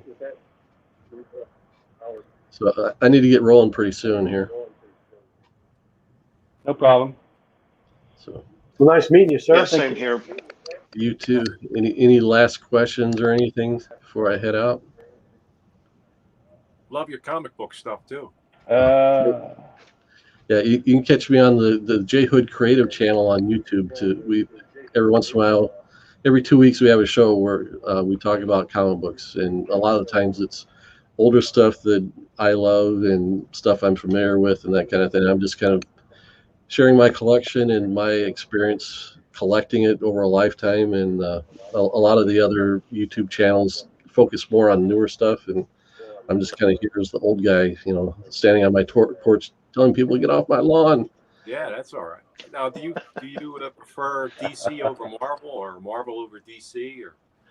Historically, I've been a Batman fan and a Wolverine fan, so I kind of have a toe in both lakes. But as I go on, I for whatever reason, I see more appeal in Marvel than DC. Just when I look back and think, okay, name 10 great storylines for Marvel, and I can come up with 10, and then come up with 10 great storylines for DC, and I might not come up with all 10. Yeah. But I don't hate either one, and I like independent comics too. So one of the ones that really hit me was during the 80s, before the Michael Keaton Batman film, and I think it inspired it, was The Dark Knight Returns. Yeah. I mean, the way that's written, and I love the artwork, because initially I was an artist. I went to art school and all that kind of stuff, but that went by the wayside. So I could appreciate that kind of stuff. But just the way that's written and everything. That was, if they would film that just the way they have written it, oh, that would be fantastic. Yeah. The Dark Knight Returns is definitely a seminal work. Frank Miller is one of my all-time favorite creators. He was doing his Daredevil work and then moved on to the Batman stuff during my formative collecting years. So Yeah. I've been I'm an artist too, so the art side of comic books has always appealed to me. Yep. Very cool. Nice meeting you. You too. It's good to finally talk to you face to face. Well, sort of. Yeah. Hey, Jamie, most of everybody's questions have you answered, and most of them are just saying thank you. It's my pleasure. If you heard Doing me this, there. in the market where I live, to find an opportunity to do this kind of work is definitely a blessing. I feel it's a blessing. I can't leave Brown 2 and go across the street and do the same kind of job. I'm glad I've been able to do it here where all of our family is and things like that. So, and I thank all you guys too for your interest and your support and for buying the product and appreciating it. So all the feelings are mutual. I definitely feel the love. So thanks for having me on today. Feel the love. Thank you, Right on, Jamie. brother. Really appreciate it. It's good seeing you again. Hope you and your family stay safe and stay healthy. Thanks, you too. All right, we'll see you guys later. Thanks, Jamie. So, guys, I got to run as well. Down It the was floor. great chit-chatting with you guys. So, Todd, I'm going to leave it to you. Oh boy. Okay. Thanks, buddy. All right, guys. I'll take over since Thanks you for have to having cover for me for a while. Hi, bud. Yeah, it's See fine. ya. Take care, man. Take care, everybody. All right. Take care. All right. So, Then there was 3. hey, Mark, I've got, my brother was watching here and he had a question, and I think you would be perfect to answer it because he's trying to, something about, okay, so he said he's trying to add optics to a model. He says, what's the best way to cut them afterwards to avoid losing light emission? He says when he cuts them, the side cuts, they pinch the end. What? Okay, so he's using fiber optics and he's putting them through portholes or something. I'm assuming. I believe so. Yeah. They're hanging out like cat whiskers, I guess. So he could use an X-Acto knife. Probably. Yeah. And then even if you're using it, you can use multiple things. Usually I use an X-Acto knife, or even like the little that you use to cut the plastic from the sprue cutters. You can use those. Get it as real close to the model as possible. And then get a sanding stick because you want to diffuse the light anyway. Diffuse it in the fiber optic and lightly sand, then it'll put it flush against the side of the model. That's what I do anyway. Okay. If that makes Maybe any that'll sense. answer his question. Yeah. And then somebody else has got something here. I think I saw Eric asking Mark, is the Eagle done for AAA hobbies? It will be there. I'm going to get it there this week. I hope it'll be in the cabinet. I will post it on my page and probably on Space 1999 Props and Ships that it's in the store, and that, because believe it or not, I've gotten a lot of private messages about so people can come and see it, and so it'll be there on the base that I made and everything, and it'll be in the cabinet. I will let him know because I don't want him to drive. I don't want him to, I don't want him to drive down there if that's what he's going. He told me he was going for a supply run anyway, and he was going to bring a group of guys with him to check the store out. And so the model will be on display too, as well as the Galileo that I built. That's still there. One of the Galileos I built. Speaking of, you want that one? What's your next? I'll take two. One, that little one, and a big one right next to it. Oh yeah. I've actually got some figures in an interior that I'd like to get one put in. Oh, I should have asked Jamie about the interior for the Galileo while he was here. I totally forgot about that. Oh, yeah, I did too. That would be awesome. That's funny. Yeah, Eric said, okay, thank you. Road trip to see it, crew and all. Good. Maybe I can meet them, Dan. That'd be kind of cool too. That would be, yeah. Yeah, I may. That Enterprise might be there too. I'm not sure yet. Nah, I can see it I can see it sitting back. Right behind you, right? Sitting back there with that one soon. Yeah. Oh. I had to mute myself. The dogs were having a rowdy moment. Yeah, I heard that. I tried to mute you, and you had already muted yourself, so that's cool. Oh, where do we go? Yeah, I don't know if I can disconnect this thing and go portable. I could show you the hobby room. Give it a try. Let me put you solo. Solo.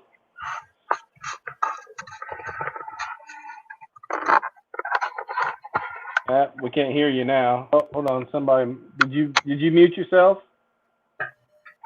Yeah. Hold on. My bad. You're muted yourself somehow.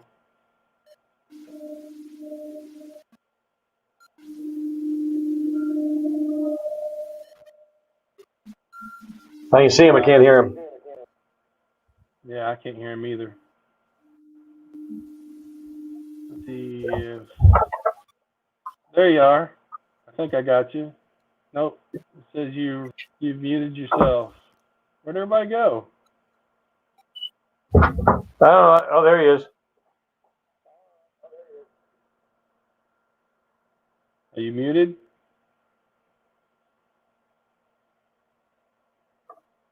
I think you muted yourself, Mark.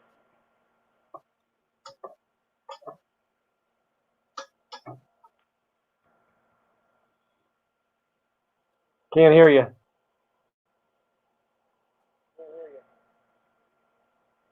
And he's out. It's back to two of us.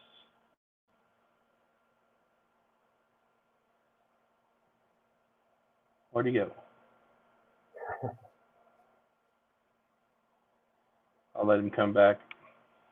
So what's on your agenda, Rick? Oh, just You're getting building a things lab done. I'm pod, going to right? do some more work on the Eagle 2 this afternoon and get all my chores done.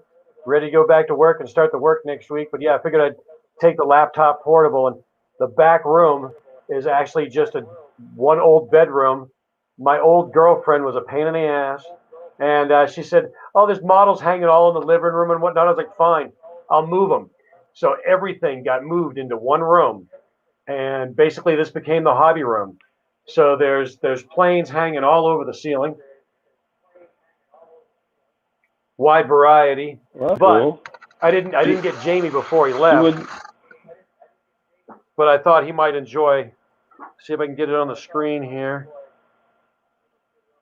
Oh, it's even lower. Yeah, there it is. You can kind of make it out. Yep. I'm trying to do this backwards. It's a big kit. But yeah, that's all AMT. From the semi to the trailer to the bulldozer. But yeah, there's a variety of all kinds of kits in there, but that's where the Eagles live, is over in the corner. Ah. Well, most of them are out on the shelf right now, or on the hobby bench. But there's a bunch down there. Then you get all the Saturn stuff. Whole wall full of G.I. Joes and stuff. So yeah, I built a little bit of everything, but to have this resurgence of Space 99 was a blessing. There's just all kinds of stuff to build now. It's just great. Yeah, if you've noticed, I changed my YouTube to Sci-fi Todd's Props and Ships, because I started a a props and ships, a Star Trek props and ships group, and that way I can bring it together on YouTube, and so I'll start doing things for Trek too. I don't know if you have any Trek items or anything like that, but just something I wanted to do so it wasn't just Space 1999, because I got a lot of friends that are also Trekkies. Oh yeah. Yeah, I got a lot of Trek fans, a lot of Star Wars fans, Battlestar Galactica, all kinds of science fiction. And yeah, a lot of them have no clue what Space 1999 is. They're like, I missed that one. I was like, well, it was only for a couple of years. So, but yeah, into Thunderbirds and all that. Well, you probably can't see that. It's probably not bright enough for that. No, I don't think it's bright enough for that. I was trying to get it in the screen, but there's a TB2 in there. Yeah. Having a hard time poting. I need a better camera. I can kind of make it out. But yeah, I like the Thunderbirds. I like, almost all of Jerry Anderson's stuff. Space Clipper, another one of my favorites. Oh yeah. But yeah, all the space program was fascinating to me. The Irwin stuff, Voyage to the Bottom of the Sea, another classic.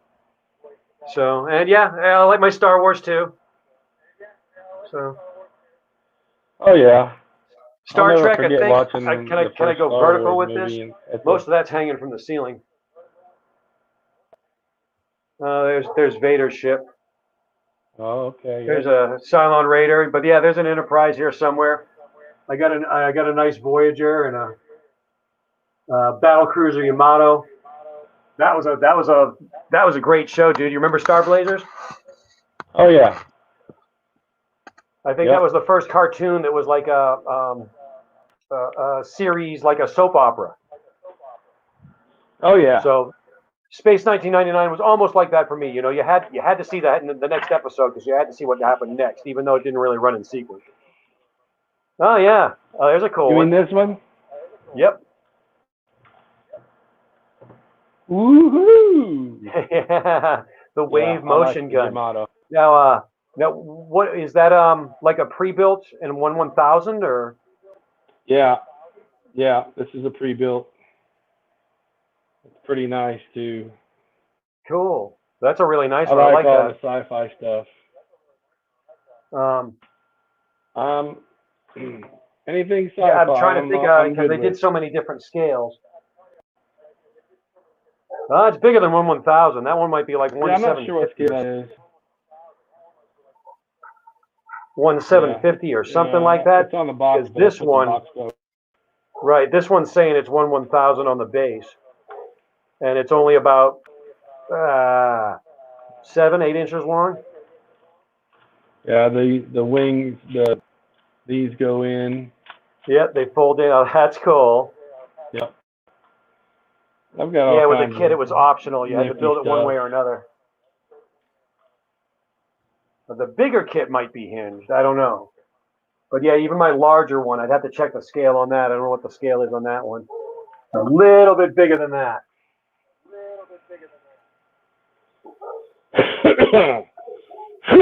So yeah, I changed my.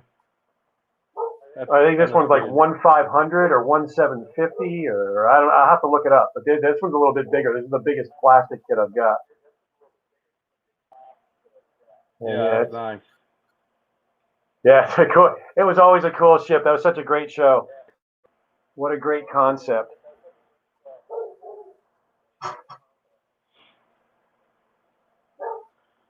But yes, anything sci-fi. I like all kinds of stuff. It's just Space 1999 had a special place because it was a fun show. There were great ships. I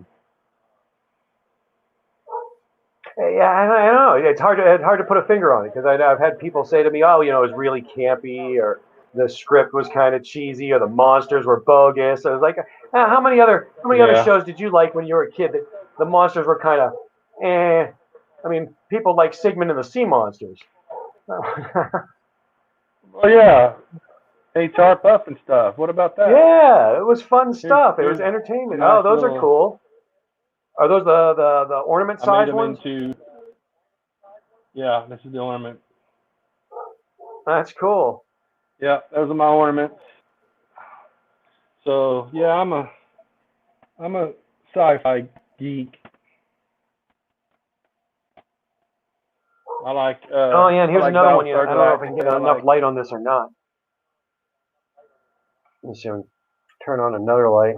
Oh, of course that one's burnt out. One of these days, I'm going to redo this whole room and put some more lights in here. Redo the cases. But this was another cool one too. Yeah, I like the comm lock. That's sweet. Let's see, where's the best light for this? Oh, It's maybe hard to just take it in paint, the other but by room. God, it looks good.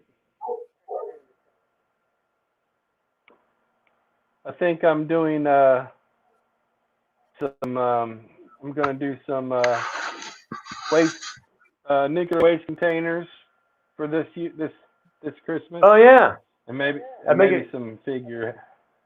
good. Make a good ornament as well as like a good keychain. Oh yeah. Yep. Well, you can see this guy. Oh, I like that one. I haven't built that one. Yeah, pretty recent addition. I just recently finished it.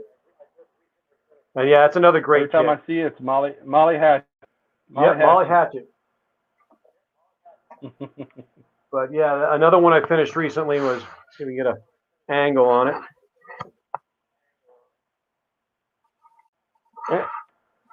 Get a good angle on it. Still missing the X-wing.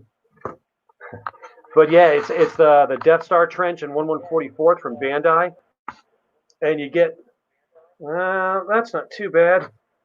You get two of the kits and put them together, and then get the TIE Fighter set, and you get a little bit more trench, and you can it's a little bit bigger scene. Trying to get a good angle on it. But yeah, the ships are really cool for their size. They're very well detailed. Almost got a good angle on the X-wing. There we go. But yeah, they're impressive. The fit is really good. Yeah, the detailing's really nice. And believe it or not, I'm trying to get a good. There you go. Those are stickers. Wow. The stickers are so thin, they just slide right on and they stick really nice and bend over stuff. I was impressed. I thought, oh yeah, stickers on a model, that kind of kid-like. And when I tried them out, I was like, wow, for stickers, I'm impressed. They're really nice. They're like thin like dry transfers, but they stick really nice. So all those those Bandai kits Star are Wars pretty kits cool. are very good. Impressive stuff. Well, yeah, Nick McCarty, yes, you're definitely right. Space 1999 had a certain atmosphere to it. One big family. Exactly. Well, people say that all the time, dude. You've got one of the best sites on Facebook. It's just a great bunch of modelers, a great bunch of collectors and fans and builders and just helpful people and with a common goal. And yeah, not too much ego or hidden agenda. It's just a good site. I try and be on as often as possible. Well, I appreciate it. I mean, it takes all you guys to do this, so that's kind of why I'm doing this streaming thing, because I want to kind of meet some more people, and like the 28th for the show, though, the 28th, we're going to have Bill George. Oh yeah, he worked for ILM during the Trek years. He's going to be here to say to tell us some stories and show us some stuff he's done. And he also has Sci-Fi Air Show, which if you ever come across it on Facebook for the first time, you'd think it was a real place to go to. Yeah, it fooled me. It fooled me on one or two photos. It got me. I was impressed. I was like, what? Where is this place? Yeah, it's funny because it reminds me of out here we've got AMARC, which is attached to Davis-Monthan Air Base, and that's the Aviation Maintenance and Reclamation Center. And there's just tons of stuff out there sitting in the desert, and those photos have a very similar feel. A Mark, a bunch of eagles just stripped down and parked out in the desert. So yeah, when I first saw those, I was like, "Where is this place?" Yeah, Very well done. that would So be yeah, cool, that's a wouldn't it? great idea. Well, Yeah, like seems like everybody likes it. We get a lot of watchers with us. I mean, I'll take more watchers. I think the more popular this gets, the better people will tune into it. And there's always, it's always going to be on YouTube, so you can always go over to right. my YouTube and watch these videos, watch these special guests we've had. I appreciate Jamie. Was it last week or the week before? Week before last, we had David Sisson, the owner of Eagle One, the Right. actual screen use ship. So that was fun. Yeah, I'm sure that was an excellent conversation. So this is a cool thing for me. Yeah. Excellent. This is a cool thing for me also. So I'm gonna keep doing it until nobody watches. Right? Hell, do it on your own and enjoy it by yourself. Yeah, there you go. You know, I'm still having fun. Yeah. Hell yeah. That's Well, great. I'm gonna say this would be enough for today, and I want to thank you, Rick. I mean, for everything you've done. I've got 4 or 5, 8, 10 of your models in my collection. I appreciate it. And, No, absolutely. I had a lot of fun. We'll do this again. I still think the volume is just a tiny bit low, but I'll work that out. So. I think mine right now is because I'm not being able to use the microphone. I don't know what happened today. Everything tanked. I don't know. I might do it. Right. I might get Hell, it me all worked last week. an internet. Yeah, I might get a new Ethernet line directly up to my computer. Maybe that'll help. Right on, right on. Well, like I said, this is one of the first times I had a chance to do this. You. My mom sent me a laptop. She didn't need me more. I'm enjoying it. Yeah, yeah, a lot of fun. One more shot of the desk. Oh yeah, love it. All that Eagle goodness going on. And yeah, I wanted I saw your post on the Eagle 1B, and yeah, I wanted to put another plug in for the Eagle 1B. Just a fantastic ship, another great kit that was offered through the group, and so many people have done so many great things with it. I could tell that you used at least one of the photos of this one, because this is the first one I did. It's got the small engine on it instead of going with the bigger thruster. But yeah, I've seen people add weapons on them, cut them in half, add wings, landing gear, all kinds of stuff. And every little iteration of this thing is just a great little kit. And yeah, BP Taylor did a good job. Yeah, it's fantastic. I mean, and just about all the kits that we've had offered through the group. The Comlock and stun gun, fantastic. The Eagle 1Bs. I still need to get the next laser tank, and those are all fantastic kits. But to get them in plastic, I think I would really enjoy that, because I like resin. It's just it's heavy. It's heavy, and it's heavy, yeah. Finicky, I guess you'd say. You're sanding on it, and then you find an air bubble, and it doesn't fill easy, and you've got to use super glue, and it's just a different medium. It's workable, but yeah, if you can get it in plastic, absolutely, I agree. So, hey, we'll keep on building. We'll keep on doing our thing. You keep on promoting kits. We'll get the word out, and we'll have more stuff to build. So it's all good. I sure will. You have a good weekend, Rick. I appreciate you joining us. Oh, not a problem. Thanks for having me. Enjoy what's left of your weekend, and back to work tomorrow, and another magnificent week, man. We're going to do it again. All right, buddy. Peace out. All right. Peace, man.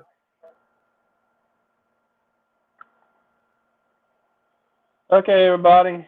I really appreciate everybody's interest in this. I don't know what happened to my computer today. It took a poo-poo on me. So just appreciate you. And hey, go subscribe to my YouTube channel. Sci-fi Todd's props and ships, and you know, tell me what you want to see. I just saw Luis said he wants Brian Johnson on here. I'll get Brian Johnson soon, and some other guys. Trying to work out something with Nick Alder, and we'll go from there. Yeah. So any help, I'll take any help you can give me in contacting some of these people. So go check us out on the YouTube, and I'll see you guys next Sunday, 2:00 p.m. Eastern Standard Time. Alrighty.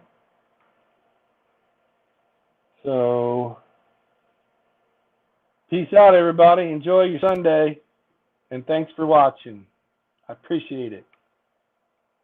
See you later.